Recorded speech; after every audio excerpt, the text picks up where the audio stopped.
हाँ, आज जो सुबह में हम बहरीन के डिप्टी पीएम हैं शेख खालिद बिन अब्दुल्ला अल खलीफा, फिर उसके बाद जो शूरा कौंसिल के चेयरमैन हैं हिज एक्सेलेंसी अली बिन सालेह अल सालेह, और फिर जो फर्स्ट डिप्टी स्पीकर हैं हिज एक्सेलेंसी अब्दुल नबी सलमान अहमद साहब के साथ और कौंसलर रिप्रेजेंटेटिव की हमारी मीटिंग हुई। बहुत अच्छी मीटिंग हुई। उसमें तमाम ग्रुप ने जो जय पांडा उसकी क़यादत कर रहे हैं, हमने भारत का पक्ष रखा। हमने उनको बताया कि कितने बरसों से भारत में पाकिस्तान की तरफ से जो उनके एडेड प्रमोटेड ट्रेन टेररिस्ट आकर भारत में आतंक मचा रहे हैं और कितने लोगों की जानें गई। हमने पूरे डेटा उनको दिया कि चाहे वो मुंबई का ब्लास्ट हो, ट्रेन ब्लास्ट हो, जम्मू कश्मीर के असम्बली के सामने जो सुसाइड बॉम्बर का ब्लास्ट हो, फिर पुलवामा हुआ, उससे पहले पठानकोट, फिर पिछले साल रेसी में एक बस के ऊपर गोलियां चलाई गईं। तो हमने बताया कि ये पूरा स्किट जिसमें ट्रेडमार्क्स पाकिस्तान के हैं। और एक बात हमने बताई कि जो टीआरएफ जो ये जो टेररिस्ट ऑर्गेनाइजेशन है 1262 जो सिक्योरिटी काउंसिल का जो सैंक्शन कमेटी के हमने दिसंबर 2023 में कह दिया था कि टीआरएफ पे आप सैंक्शन लगाइए, ये यहाँ पर भारत में गड़बड़ कर सकता है। तो टीआरएफ के बारे में अभी से हमने बोले, दिसंबर 2023 से सरकार ने यूएन सिक्योरिटी काउंसिल को 1262 को सैंक्शन को बता दिया। तो ये है। और तीसरी बात ये है कि बार बार ये जो पाकिस्तान जो अपने आप को बड़ा ही विक्टिम नहीं है, पाकिस्तान एग्रेसर है।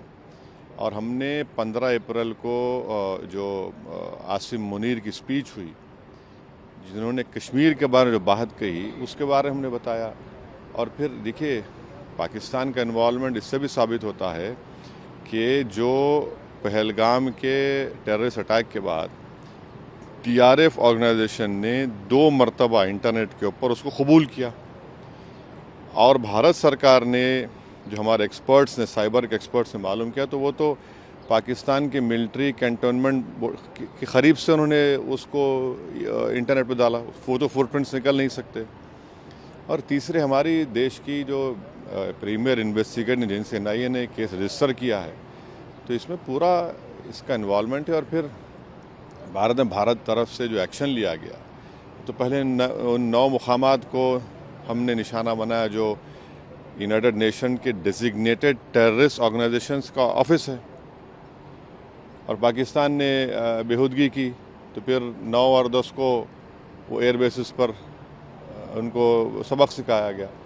तो ऑल इन ऑल हम बता रहे हैं कि भारत तो चाहता ही नहीं, हमारा कंटिन्यूसली एक पड़ोसी मुल्क भारत में इंस्टेबिलिटी पैदा करना चाह रहा है, भारत में हिंदू मुस्लिम नफ़रतों को बढ़ाना चाह रहा है, और उन्हीं के पास से ये टेररिस्ट आते हैं, ये सब तमाशे करते हैं।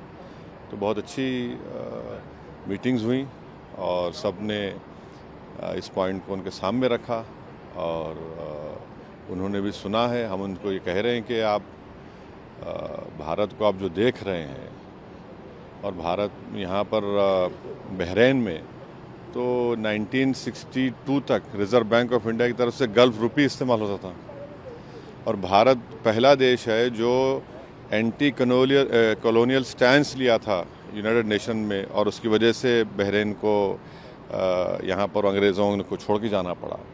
और हमने उनको बहरीन की हुकूमत को याद भी दिलाया कि 2018 और 22 में आप ही के एक बहरीनी डिप्लोमेट की वजह से पाकिस्तान को FATF ग्रे लिस्ट में डाला गया, और एक आतंकवादी जो यहाँ पर छुपा हुआ था उसको 2015-16 में उन्होंने भारत सरकार के हवाले भी किया। तो हम उनसे कह रहे हैं कि मिडिल ईस्ट में FATF के मेंबर हैं, और वो पाकिस्तान को दोबारा ग्रे लिस्ट में लेकर आए, क्योंकि जो फंड्स आ रहे हैं उसके ऊपर कोई रोक टोक नहीं है। और 2026-27 में बहरीन सिक्योरिटी काउंसिल का मेंबर भी होने जा रहा है। तो इस एतबार से भी ये बहुत अच्छा रहा। जिस तरह से टॉप लीडर से मुलाकात हुई, 2 दिन की बहरीन की विजिट ख़त्म होने वाली है, गवर्नमेंट की तरफ से, बहरीन गवर्नमेंट की तरफ से किस तरह का आश्वासन मिला? देखिए, हमने जो बातचीत की उन्होंने बड़ा अच्छा सुना। उन्होंने अपनी बातें भी रखी जो उनकी सरकार का ज़ाहिर अपना पक्ष रखे। हम अपनी सरकार की बात रखे, उनको बताए कि देखिए इनस्टेबल करने की जो कोशिशें की जा रही हैं भारत को, ठीक नहीं है, और ना साउथ एशिया के लिए ठीक है, ना रीजन के लिए ठीक है, ना किसी के लिए भी ठीक है। तो उन्होंने भी कहा कि हम तो यहाँ पर करीब 7 लाख से करीब ज़्यादा नॉन बहरीन रहते हैं, बड़ा हिस्सा हमारे करीब 2 लाख मलयाली इंडियंस रहते हैं, फिर कर्नाटका के हैं, तेलंगाना आंध्रा के हैं, और मुख्तलिफ भारत के लोग यहाँ पर रहते हैं। तो सब उन्होंने उस बात को माना कि भाई यहाँ पर आप भारत के लोगों का बहुत बड़ा कंट्रीब्यूशन है बहरीन के लिए, हमने भी अपनी बात रखी।